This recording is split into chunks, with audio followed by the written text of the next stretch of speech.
You ask Tiger to solve. This deals with linear equations with one unknown.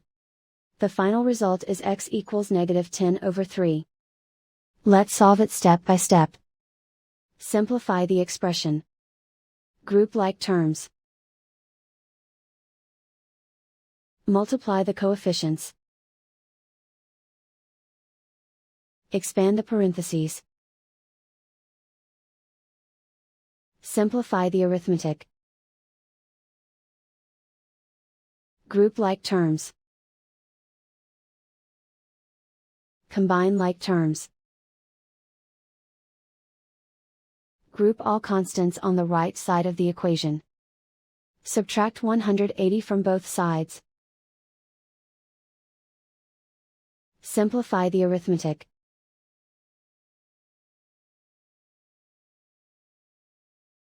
Isolate the x.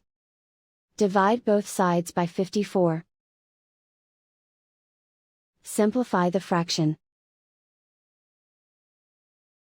Find the greatest common factor of the numerator and denominator. Factor out and cancel the greatest common factor. And so the final result is x equals -10/3.